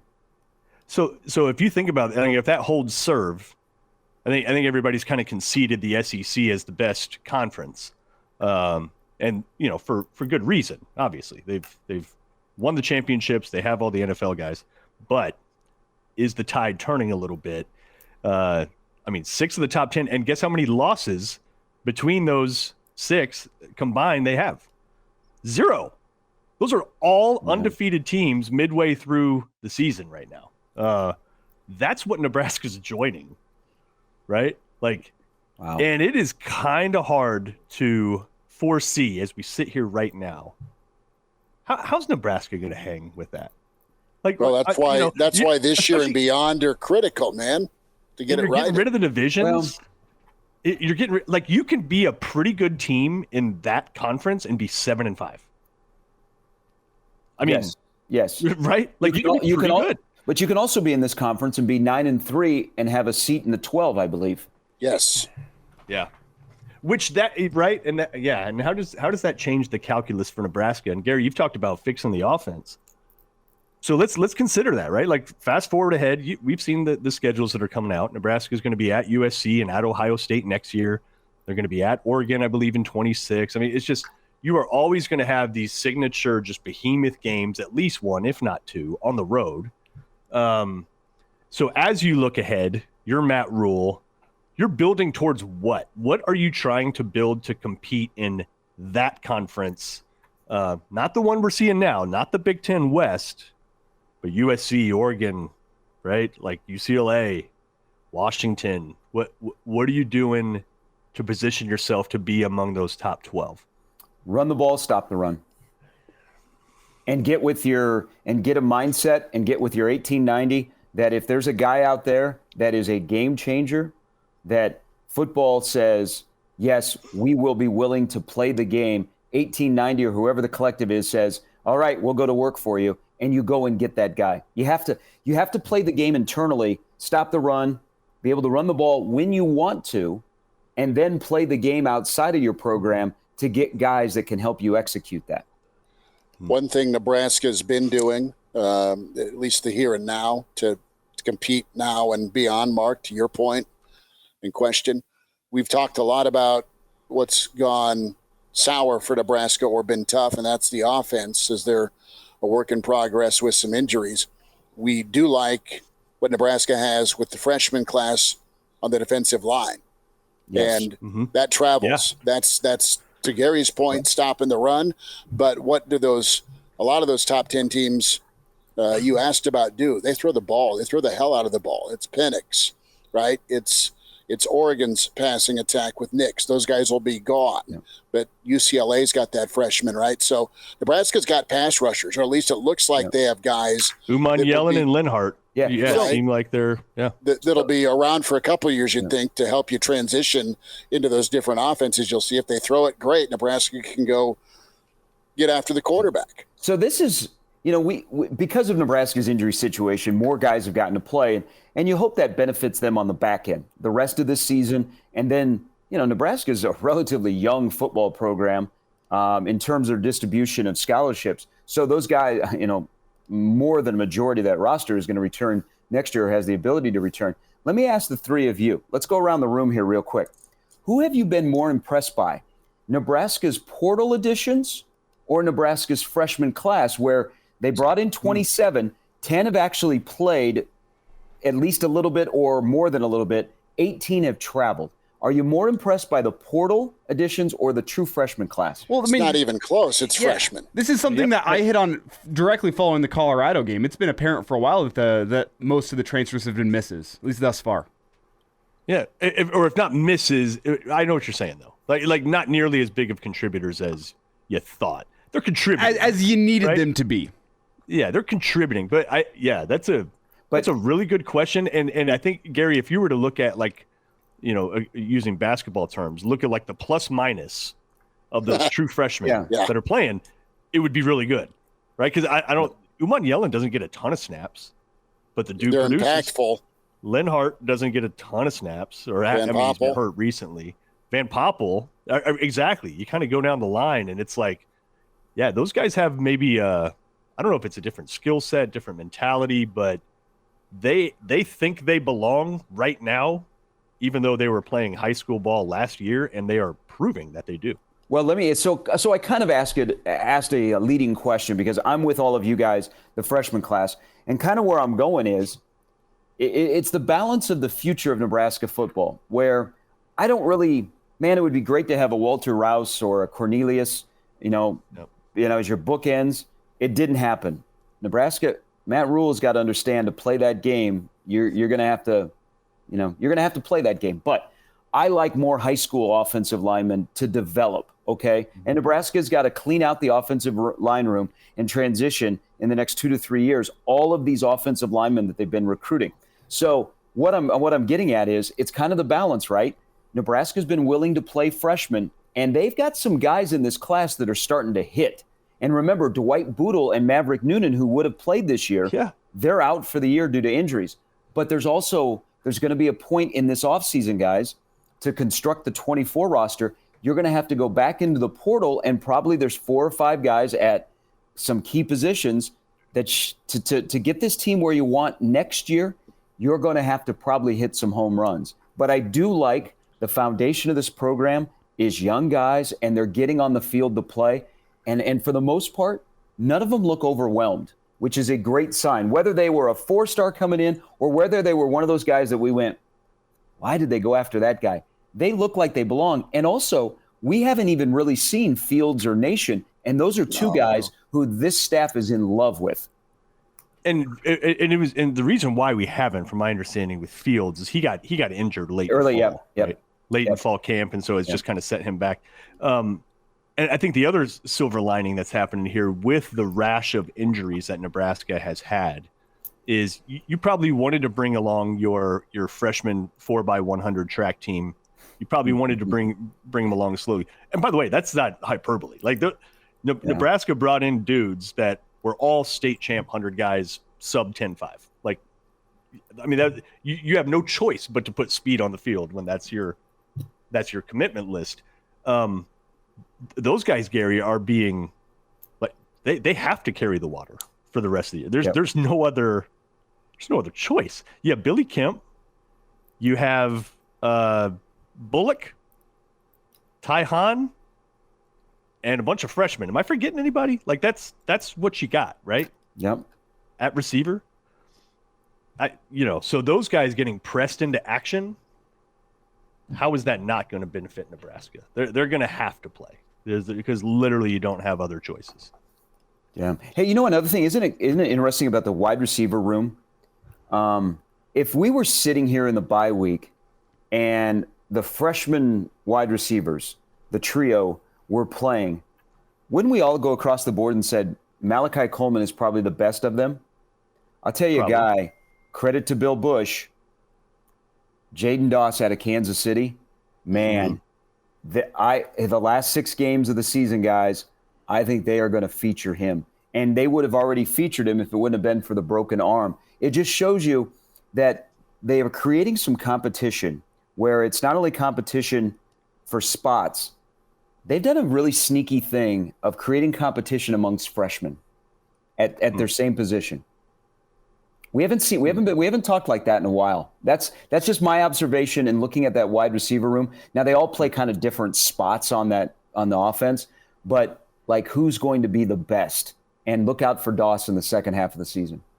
And you talk about toughness. The report I heard was that kid broke his arm and continued practicing for a time before he eventually got it checked out with the broken arm. So yeah, you talk about the toughness that they're trying to instill in that program. I mean, it sounds like they were high on Doss, and he kind of lives up to that. Yeah, sign my cast and throw me the ball. Yeah. Right? Hey, Schmidt, were you at the practice that he got hurt? I was not. It was an open practice for the media, and it was kind of an afterthought because people are trying to figure out, okay, when did we see him get hurt? And then he just kind of wandered over to the trainers, and then tried to wander back on. Yeah, kind of a forearm deal. and they wouldn't let him go back out there. So I'm glad that he's back, and they now are getting his feet wet. Sharpie, I want to ask you about the offensive line here, and we've talked about the young guys that have contributed on the defense. We've talked about the young guys that you're hoping to see contribute if you're a Nebraska fan at wide receiver. But what's in the cupboard right now for that offensive line? There's a number of guys that have a bunch of starts. Scott's been, as we asked the question, with portal hit / recruiting hit from high school, Scott's been a hit. One of the few right now that we've seen from the portal from Arizona State at center. How does the guys that are redshirting or the redshirt freshmen right now, how do you like that room in the offensive line? Lutovsky's an older guy. He's had some moments that have been pretty good. But what else is there? And I'm talking about a Gatula. What's his upside? A Kraynak that's a guy. The kid out of Scotts Bluff, name's escaping me right now. Knutson. Yeah. I mean, what's that look like moving forward? They have a higher ceiling than what you've seen through some of these guys as a offensive line right now that's been inconsistent for a lot of years. Well, and a guy who is, I think, should be playing more, but they haven't created a spot for him because Ben Scott is the center. Justin Evans Jenkins. Yes, is a guy a lot of good about him. I mean, they're high on him. Sam Sledge, don't forget about him because Sam will be a starter at Nebraska. But Gatula and Sledge are the most, the two freshmen that are probably the most ready. But it's not like in the second half of the season, Nebraska has enough depth that you're just going to shake up that offensive line. Right. They essentially have 7 offensive linemen and maybe 6 because Lutovsky is the 6th guy. So this is kind of rough. And, he struggles in pass pro big time. The offensive line discussion, guys, it's not like they're losing a ton of guys off this offensive line for next year. Nope. There's essentially all but one can come back. Who's the one that goes? Who's the one that goes? Newelly is out of eligibility. Newelly. Gotcha. Okay. I don't know. It's a weird. The guys, they just might, the group might just be who they are. It doesn't matter if Greg Austin is coaching them. It doesn't matter if Donovan Raiola is coaching them. Do you have better behind them is my question. Yeah, and that's and I'm probably stretching this out because I don't know. Sure. But Gatula and Sledge have traveled, but they haven't played. You're going to have some young guys that are behind them that have not gotten activity yet, and we just don't know. I think it's the elephant in the room that nobody wants to address because when you start talking about offensive line, somebody's going to go, hey, have you seen Nebraska's rushing numbers? They're the only team in the Big Ten that's got 4 guys that have over 150 yards rushing. Guys, the offensive line's been such a complicated discussion for 3-4 years now. And it's the same guys we're talking about. But what's happening is that offensive line is going to get a quarterback killed this season. Okay? They're not going to give him enough time to throw the football. It's an area where if Nebraska could just have a serviceable offensive line, I don't need mashers every time the ball is snapped. A serviceable offensive line that's consistent from left tackle to right tackle. There's a lot of things Nebraska can do, but they just can't get that consistency play to play. Or when 4 guys have a good game, it's one guy that has a really poor game and it brings the rest of the guys down. It's been a weird stretch of offensive line play at Nebraska where they don't have that game-changing offensive lineman. That when the ball is snapped and you need 4 yards, you're going behind Walter Rouse at left tackle because he's mauling 2 Texas defensive linemen. Gary, you brought up something pretty interesting that I hadn't really thought of, though. You said you don't know if doesn't matter if it's Greg Austin coaching them, doesn't matter if it's Donovan Raiola. You look at the combined experience of those 2 guys, though, right? Austin, 2 years at UCF, very different kind of conference. Like that's where he became an offensive line coach. Donovan Raiola had never been. So right, and so I'm wondering, how different does this offensive line look if you bring in some 25-year-old grizzled vet that, drives a Chevy and just, chews Red Man, and it's just like an offensive lineman's offensive lineman kind of guy. What do you got against Beachnut, Kraynak? What do you got against Beachnut? But really, do you know what I'm saying, though? Yeah. Like the training that they have gotten has been from essentially rookie offensive line coaches. And that goes back now, 6 years now. Yeah, I mean, it's one of those things where the standard was Milt and Charlie, and every position coach is always compared to them. Let me turn this back to you guys on this question. I'm not avoiding the question. I know what you're saying, Mark, and the coaching has to be better. The players have to be better. But what if the coaching really doesn't matter? I mean, the guys Nebraska missed on, or the recruiting services missed on these guys coming out of high school. And Nebraska hasn't done a good job of forcing competition. Building you just up that absolutely room you encapsulated it perfectly.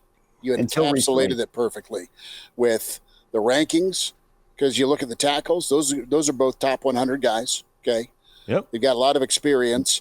What I'll say is this: they have not had as much time in the lab. They were forced into action early. And they're in the midst of their development, even though it's been 31 starts. It's not been 31 practices. So I take that as part of the equation as well. But they are what they are, and can they stay healthy? And they're never going to tap out on you. I mean, that's their upside right now. So this is a question for everyone. What do we want the 2023 Nebraska offensive line to be? Disciplined. Physical, and hone in on an identity which is physicality, but I mean from a pet play. Give me something that you can get on 3rd and 3 or 3rd and 5 and just rinse, repeat. Find that. The discipline part's been missing. There's been too many penalties. They've been physical. They've been tough. I like that, but they're not completely trustworthy. Dion in the comments says different players. But I know you're going to jump in on this, in Elijah, but let me just offer something here. And that's the part of building up a bench of offensive linemen. Ohio State guys, they're talking about shaking up their offensive line. At this point. They can do that because they have recruited multiple years of deep offensive line rooms that they develop guys that they can be like, hey, you've been a 6-game starter. You're out. Have a seat on the bench. Nebraska doesn't have that option. So that's to answer Dion's question. You were saying Mark and then Elijah? Well, and I don't know. I don't know who Ohio State's offensive line coach is, but I'm guessing it's not a 1st-year or 2nd-year guy. No. Well, did it look right? did it look better? Did the offensive line look better under a guy like Kavanaugh? That's the last grizzled vet you have. Did it look better under Kavanaugh? A grizzled vet that's been super successful too. Can I qualify that? I'm just saying, like, literally just a great offensive line coach. What would they do with the guys that Nebraska has right now? And I don't think you can say Nebraska. Gates and Farniok were all NFL guys. Have all been NFL guys. Right. So what I'm saying is I don't think you can say Nebraska has had a great offensive line coach. Just they haven't. So here's a question then. About what you want Nebraska's offensive line to be. Here's what I want them to exhibit is a degree of defiance and confidence. And I think when you think about those kind of traits of an offensive line, that's just sort of like piss and vinegar, doesn't care. I feel like those guys play so tight, except for I think there's one guy that has flashed at a position, offensive line, that's difficult to flash. When I say that, who's a guy that jumps out that you think has flashed a few times this year that if the rest of the team could play like that, you might have something? Does anybody come to mind? The two names that come to mind for me are Piper and Scott. Scott in that nasty after the whistle kind of way, which on one hand is a detriment to the team, but on the other hand is kind of that mentality instilling nastiness that you need in year one of trying to change the mentality of an offensive line. But I think the name you're going for is Ethan Piper, because when he gets out in space with the pulling, get him on a defensive back, get him on a linebacker, does a great job squaring up a guy. And he's Nebraska's most talented offensive lineman in terms of pulling, leading a play, and getting out in space. And I'm not saying the guy's going to win the Outland or the Lombard. I'm not saying I don't even think he's all Big Ten second team caliber. I don't. He's honorable mention, probably all Big Ten. But just that ability, you have not seen that in years here outside of Cam Jurgens, right? Yeah. Cam Jurgens was getting downfield and locking on a DB and driving that dude out of bounds. Piper's done that a couple times this year, and he didn't do it before. I'm seeing growth in him. I'd like to see that same. I just haven't seen growth in Corcoran. I haven't seen growth in Benhart. They've been the same dudes ever since they got here. So, and I'm just listening to this conversation. This is a very nuanced conversation. So are we really, really concerned about Teddy? Because to answer your question, Mark, if Teddy Prohaska was back and he was nearing his ceiling of what we think he can be, does that change your offensive line? Because then you have a guy that probably is better on the interior than the exterior in Turner Corcoran. Does the left side of the line look different? But Teddy's thing is mental. And I don't know. I don't know how. I think we might be a ways away. But the fact that you're not bringing him up, I think, says a lot. Yo, and dude, you called it, I think it was last week, Gary, when you said it's uncomfortable when Rhule discusses Prohaska. You can tell that Rhule's not comfortable talking about it because it's sort of like everybody's like, hey, what about Prohaska? And Rhule's like, I haven't seen it. He can't come out and say, hey, it ain't up to me. If we're up to he can't come out and say, look, he's ready to go physically. I mean, he can't do that. And, if you're Teddy, God, I don't blame you for being possibly gun shy because of what you've been through. But to your point, Sharpie, you get Teddy out there, you can do a lot with what you like at left guard. Either keep what you like in Piper, or you move Turner inside and you can find another spot on the line for Piper. And then Benhart's been better, but he's still not great. Consistent. Consistent's the best way to put it. So no, I mean, the domino effect of Teddy is monstrous with what you could get from the offensive line. Hey, shouldn't there be a correlation that if you have a good defensive line, you also have a good offensive line because they're going against each other every day? Well, I think one side of the ball's probably won a lot of those battles. So now I want to really know, the famous Sunday practice, which actually might be the catalyst for this season. Rhule was talking about it yesterday in a media appearance. Is I kind of want to know, because they cranked it up. They said one-on-one, everybody is fair game. Who won that day? The offensive line or the defensive line? And who's winning in practice when they go good on good? Because we like that defensive line, right? There might be the only guy on the roster that could be in contention to be all Big Ten, and that's Huckmacher. We like that defensive line. What do they do to Nebraska's starting offensive line during practice? Yeah, well, Gary, and you just, oh man, now you're bringing stuff here. So now, have you noticed this other thing about Rhule last few weeks? And he said it in different ways, so I'm totally paraphrasing, but it's like he's been dropping little nuggets here and there about it. But he has basically said, if you read between the lines, like, y'all, this team in practice is legit. This team, when you get them on the field, I don't even recognize them. Like, he's trying to figure that part out. He even in some of his pregame speeches that they're showing, the Husker account's been putting out sort of a, I don't know, Hard Knocks style behind the scenes. We die. Yeah, right. But that's what he tells the team. He's like, if this team was practice, what would you all do to them? Right? Like, kind of saying, like, where the hell are you guys? Like, I see you knocking heads, getting after it in practice regularly, but then we get out here and you're like, the hell are you doing? Right? It's this stage fright thing. Have you noticed that too, though? Like, he's been hitting on that a few times in front of the team, in the media. And how the hell do you fix that? Yeah, I don't know. Is he also talking to coaches on one side of the ball, do you think? Yep. Yes, he might be. So, I know. I'm making Mark think today, and because these are just observations. I think, we've learned a lot about these guys through 6 games, and we're going to learn more. I just one play from Friday night after we did our show I joined you guys on Saturday. Yeah. The exchange between Rhule and Satterfield at the end of the first half last Friday night. Let's keep that on the board to go back to. So describe that. What are you talking about? So screaming no. Yeah. Time out. So that Satterfield wanted to throw the football. Okay. Because his play sheet told him to, right? And so Rhule wanted a certain play called, which essentially was a quarterback draw that Harburg could have gone for 50 or 60. That's what Rhule wanted. Instead, that was not what was called, or the play was changed when it got to the field, and Rhule and Satterfield had a little bit of an exchange, as Schmidt was alluding to, and I'm thinking, what happens now in the second half of the season? Are we calling plays for the strength of the guy that's playing quarterback, or are we calling plays that are on our play sheet?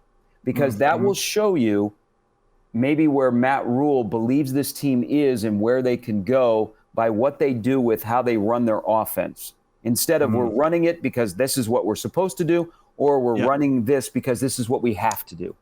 Oh, man. And back to, I mean, we talked about Tom Osborne earlier before you got on here, Gary, and that, like, what, you know, maybe the legend of Tom Osborne you always hear, just, tough physical guys, get the walk-ons, and, you know, doggone it, a hard day's work. Like, but what he actually was a true strategist. Like, he was a forest for the trees guy, right? And I think that's kind of where Rhule's getting at with Satterfield, is it's just like, dude, I don't care if it's 3rd and 4 and we're at midfield and your play sheet says turn Harburg into Brady and hit Edelman over the middle.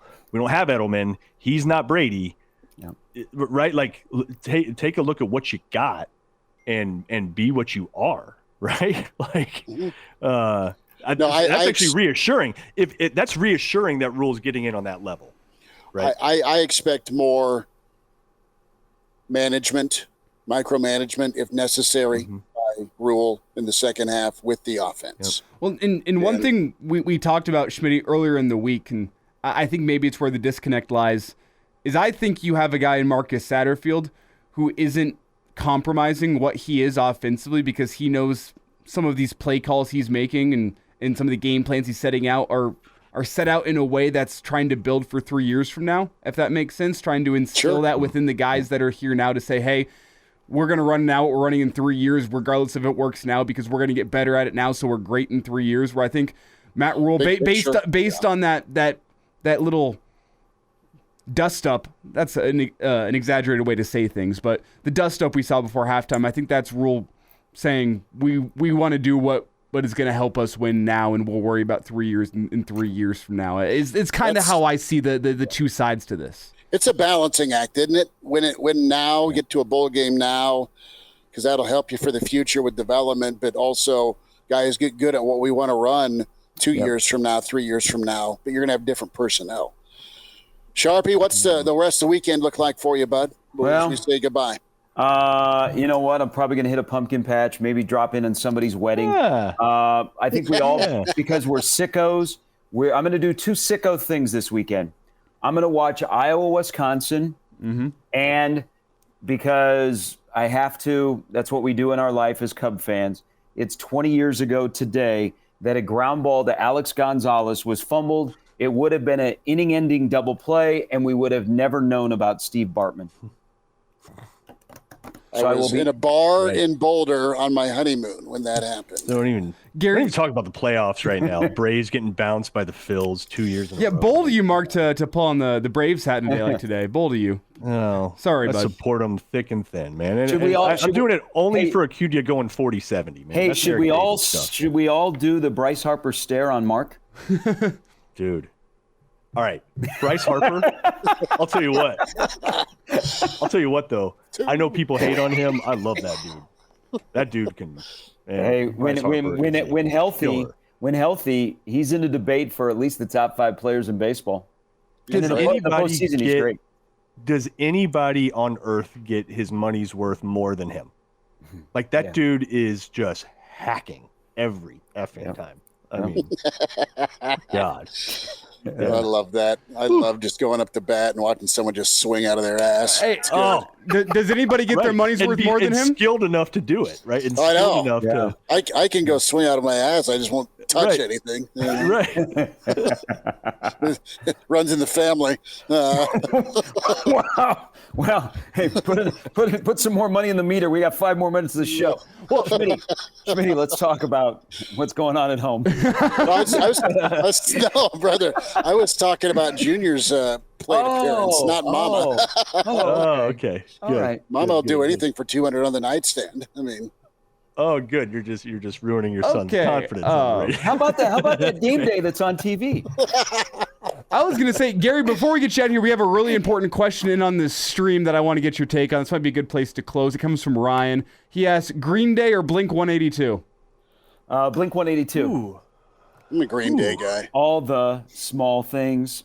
See, as an Avs guy, I love the Blink-182 and all the small things, but I think I got to go with Green Day. See, that's a tough one because you can't. So I like Blink-182. I've never seen Green Day in person. I've seen Blink-182, ironically, in their hometown of San Diego. That's a tough one because they're kind of similar, and it's okay to like both. Yeah. Well, and I heard that I never saw Green Day live either, but from everybody I've ever heard, they're just like, he is insane. Like the singer, like he comes out, he burns like 4,000 calories a show, just never stops moving, jumping all over the place. That would have been pretty cool to see. Yeah. Well, with Blink-182, you have to extend that to Angels and Airwaves, and they got some jams too, right? So I don't know. Yes, and Blink-182 recently got back together, so. Yeah. Interesting. Hey, saw 311 a couple weekends ago, by the way. Isn't if you're an Omahan or a Nebraskan, don't you have to see 311 in person one time? Well, and you also have to have some sort of story of like, oh yeah, dude, totally hung out with those guys. High school, we went to the rock quarry. Like, yeah, we used to totally hang out. Like everybody that went to Bryan or Westside,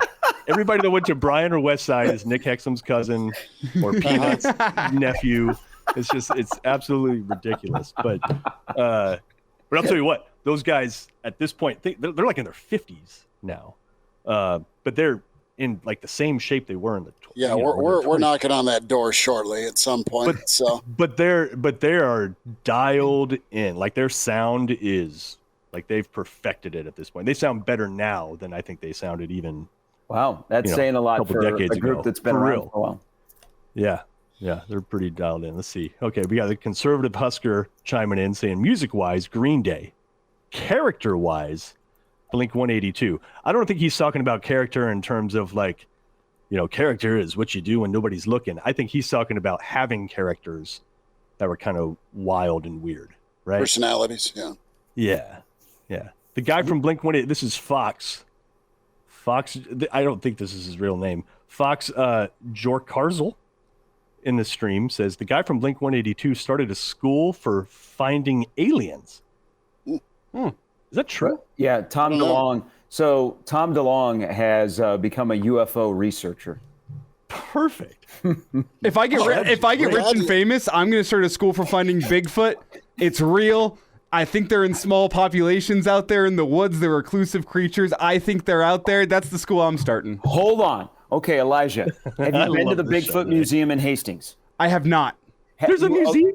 There's a museum, and there's actually a weekend. There's a convention. Harriet McPhee. Is it close to the Kool-Aid Museum? Not very far. Harriet McPhee, basically it's her house that is the Bigfoot Museum, but she runs a conference every spring out in Hastings, and people from all over the country come. Did you see the video of the Bigfoot from the train? On the train in Colorado? Yeah. Now, yes. Was that Harry and the Hendersons, or do you think that was really Bigfoot? Harry and the Hendersons. I miss this. Love that movie. John Lithgow. I miss this entirely. How do you guys feel about the Chupacabra? Should we go there? How do you feel about Bigfoot is real. The Chupacabras, that's a load of baloney right there. Can you just isolate that soundbite and post that as a representation of today's show? Nothing more than Bigfoot is real. Real. Hey, Elijah, you do need to go meet Harriet McPhee. If you guys want her on our show, I will send her to you. It's a fascinating conversation. She is all in on Bigfoot. And there have been not as many Bigfoot sightings around Nebraska, but there have been quite a few, especially along the Missouri River with the families that are there collecting stuff. Hey, we'll continue this discussion. Don't you guys love bye weeks? Next week. I love it. Well, Fox also chimed in real quick and said, "Guys, talk about our wrestling team." We should get Manning on. Yeah, Manning's great. Let's get Coach Manning. We've had Manning on just about every single year that I've been around, so I hope to have him on again. Well, let's get him on Saturday morning with all three. We've been instructed. We've been instructed. It looks like Nebraska starts their year November 4th at North Dakota State in a duel. So there's your wrestling talk for the day. Jordan Burroughs went there to Nebraska. Really? Yeah. I didn't know that. Jordan Burroughs was a Husker wrestler. You learn something new every single day. They got some. So I was sarcastic before people get in my Twitter mentions calling me a dumbass. So Ridge Lovett is a dude. He's number one in his weight class. Peyton Robb. They have Bubba Wilson, Silas Allred. They got a really good roster this year. I hope on January 12th when they have a duel against Iowa, the Devaney Center is packed. They should spotlight that. Do they spotlight that? They do. Spotlight that old school. They do. And Nebraska wrestling fans are very loyal, and they are deep. I don't think they get enough credit for how much loyalty there is in Nebraska wrestling. But you know how Iowa treats wrestling. They sell out Carver Hawkeye Arena.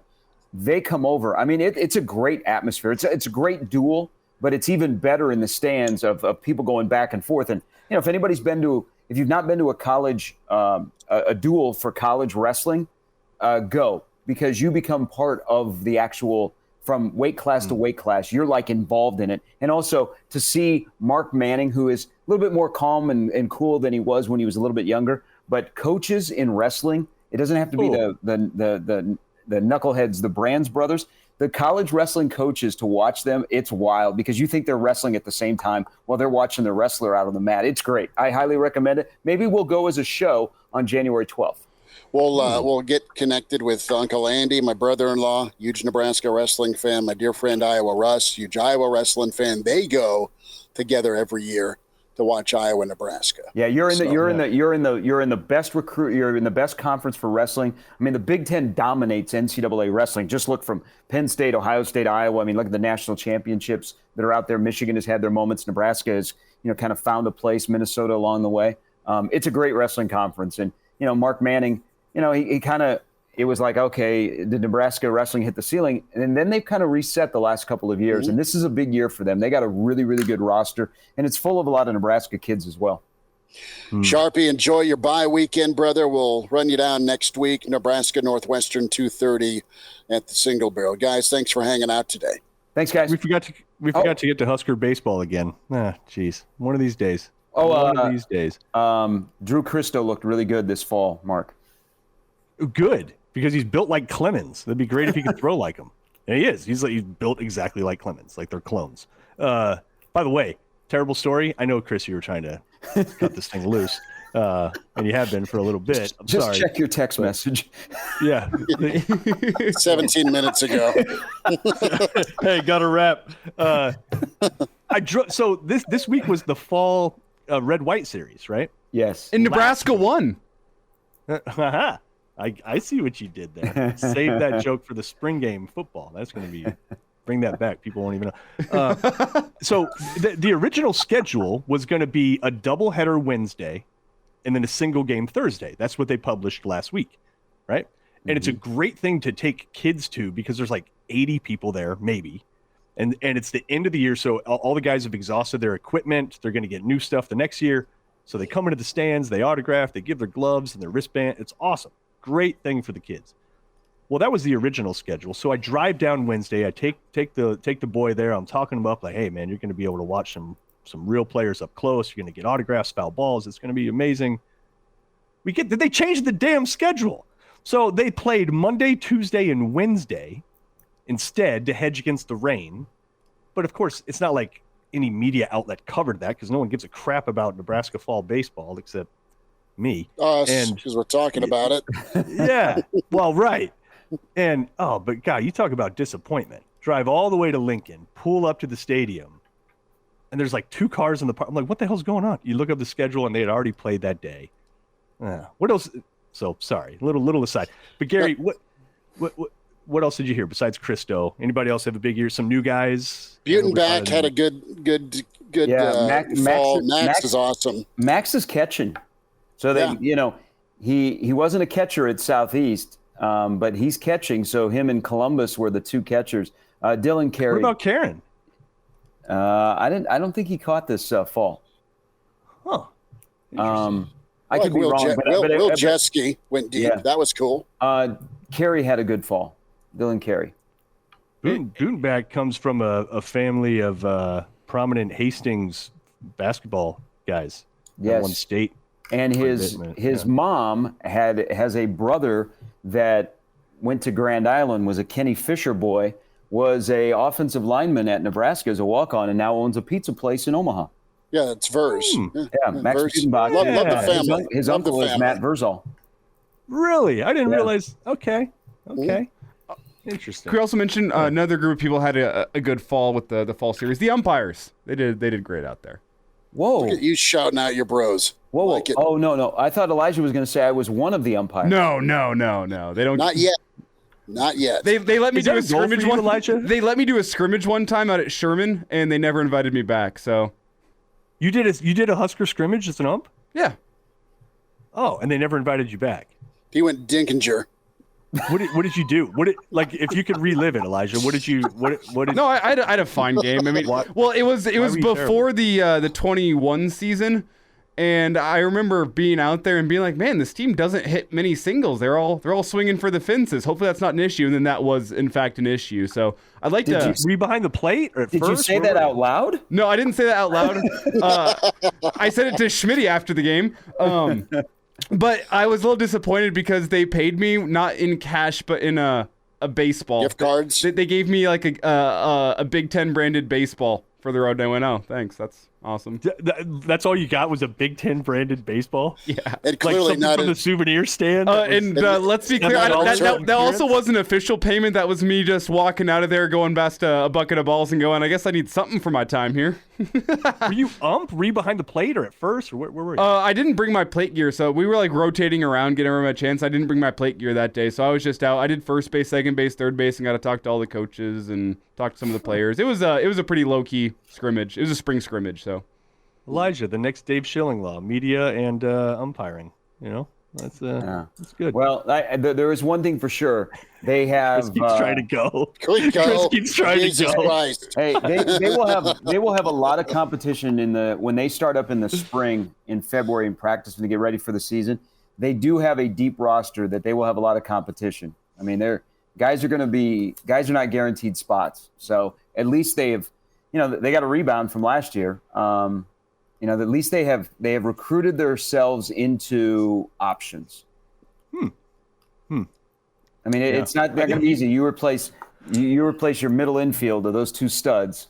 And now maybe they will shift to they will be really good on the mound. Well, and you can build around Carey offensively. He's an exceptional talent at the plate. They need to stay healthy on the mound. That's their biggest thing. Yeah. Well, and Childress is going to be running the shop now. Yep, that's another part of why they might shift to where their studs are on the rubber. Yeah, if nothing else, Childress definitely instilled that. We saw that up close, is just kind of that sort of bulldog mentality. Those guys worked quick. They hung around the zone regularly. Any other sport you want to hit on? Volleyball? Well, Gary, we're 15 seconds away from you officially hitting the hour mark with this here on a Saturday morning. Yeah. Okay, so one quick thing. This is so and we're gonna hit it. Chris's face is just classic. I promise this is the great way to end. Did you see last week the game day sign, the Colorado fan that had Nebraska as a volleyball school? Okay, we're all very proud of that. That's us. Yeah. Why not? Look at the volleyball team we got, and they should crush Penn State tonight. So there's a little bit of a interesting competition going on. Let's go back to the Michigan game. There's a Michigan defensive player named Braden McGregor. Okay. The guy playing quarterback that day is Heinrich Harburg for Nebraska. McGregor sacks Harburg. Everybody knows by now that Heinrich Harburg is dating Harper Murray. Not everybody knew this, but okay, outside hitter Harper Murray, number one of the top players in America. She owns the left pin for Nebraska as a true freshman. Yes. Go on. Braden McGregor is dating the other Murray sister at Michigan. Really? And posted the picture of him sacking Heinrich Harburg on Instagram, tagged Harper Murray, said volleyball school, ? Woo! That is next level right there. That is next level. That's a little bit too personal. Where do you find this, Gary? I got sources. Yes, you do. Great. I don't sleep. You're just scrolling IG all night trying to figure out. Sharpie gets back from his TV gig and curtains are open and it's go time. I love it.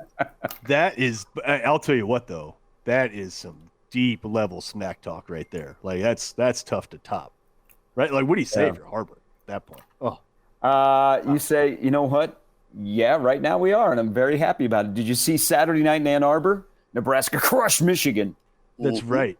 That's right. Nebraska, But if you know, I mean, if things, it's a traveling tour is what it is. Every time Nebraska volleyball descends on a Big Ten school, it's a sellout. Oh, Gary, we got some time. Let's talk about Husker volleyball. Big match tonight, right? Yeah. hey, you know, last night they were a little clunky against Michigan State. That's right. You know, it's a big one tonight against Penn State. And then, guys, here's the debate about next Saturday. Nebraska Northwestern kicks off at 2:30. Nebraska Wisconsin volleyball is at 7. You know what the traffic is like around the Devaney Center. That match is huge. Do people that have tickets to both, when do they bail on the football game? Because we know that football is not played in a 3-hour window. So, like, right after 6, there is going to be, I mean, are you better at walking from Memorial Stadium to the Devaney Center than trying to go find a parking spot? Absolutely. That's not a bad walk. Yeah.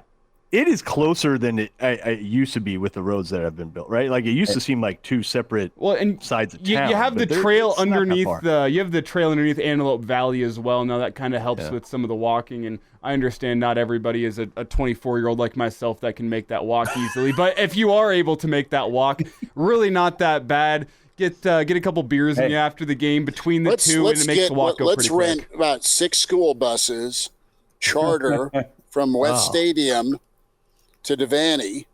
That would make for a great day. Why don't they show? Bring a cooler. You got number 1 Wisconsin, number 2 Nebraska.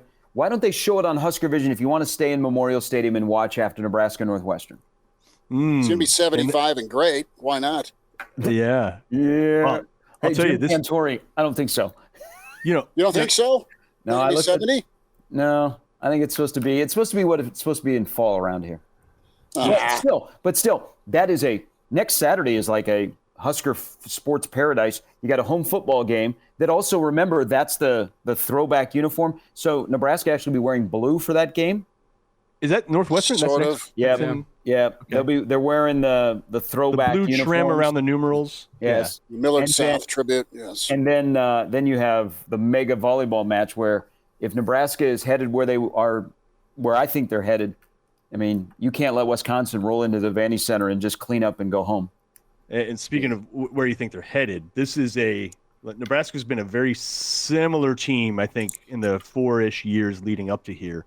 They are currently transitioning. They're keeping that defensive mentality, but now they have offensive weaponry that they really haven't had. Well, we talked about earlier about breeding competition on the offensive line. Cook's program is a perfect example of that. Because for Batenhorst, for Krause, for those folks, it was like sink or swim time. Yep. Krause's rising to it. Yeah, Lindsay. And, I tell you what, Lindsay, after and I've known Lindsay and her family for a long time. After her little accident and sitting out, I mean, she's come back and she's playing like I thought Lindsay Krause would play because she was inconsistent through the first 15 matches. So, and I also believe this, and I think this a little bit from Coach Cook. They still haven't played as good as he thinks they can play. No. And he's also got now in that transition. He's also his freshman. No. You got to keep them on path because now they're starting to play a lot more volleyball than they played in the fall. And so things are starting to wear on them, and you're starting to play. The competition's starting to ratchet up. So how he carries them through this portion of the season to get them ready on the back end. But, man, they are a joy to watch. When they are on, they are dominant. Andy Jackson and Harper Murray are going to be absolute legends here. And then Choboy. Yep. I'm not sure I've seen many players ever like Lainey Choboy. She plays like a strong safety or something. I don't know what. And you know something else, Mark, crazy. As Elijah and Chris are just going to X out of this conversation. I'm listening. I thought you guys were just going to I got to go. We forget about Lexi Rodriguez. and she might be the most important person on this roster, but there's all these freshmen, and we're like, oh. And then, oh, by the way, there's Lexi Rodriguez digging every 100-mile-an-hour serve coming at her or return. And if you're Lainey Choboy, that is probably the one person in America where you understand you're going to have to sit behind. No, and it's okay. Right? Yeah, she's just sort of like, all right, that's okay. She's going to be an Olympian. Like, it's obvious. Wow. Yeah. How about that? We haven't touched on bowling. No. We're 5 minutes away from 2 hours. Or rifle. We have not talked rifle. No. Sharpie. Let's see who rifles got. Hey, Schmidt. Thank you, Elijah. Schmidt, Elijah, Mark, thank you very much. We'll do this for a football game next week. Yeah, we'll see you at the Single Barrel, noon to 2, weekend edition on site. Gary, that was 1 hour and 7 minutes of fantastic conversation. God, we will send you. We will send Sharpie the check. That is a new record, by the way. You are now that's the longest appearance we have ever had from a guest on Hail Varsity Radio, at least dating back to when I have started. And I can't imagine 1 hour and 7 minutes gets beat anytime soon. Hey, and listen to this crap. Mark doesn't want to leave. No, listen to this crap, guys. The rifle team is at Citadel on November 4th. How the hell is that fair? Chris just bailed, by the way. He just bounced out. Thank you, guys. Thanks, Gary. No, but seriously, how is that fair in rifle? Well, we're talking about Citadel. I thought we were talking Sentinel. Right, Schmitty? Yeah, I screwed that up. I meant Citadel. Singing of Frank Underwood. Kraynak, God love you. Be good. Sorry about your Braves. Elijah, we'll talk soon. And be back at you at 4 o'clock Monday with Hail Varsity. Hell of a show today, gentlemen. Thanks for all the listeners sticking with us for almost 2 hours, too. Hell of a show today, guys. Yeah. What about tennis?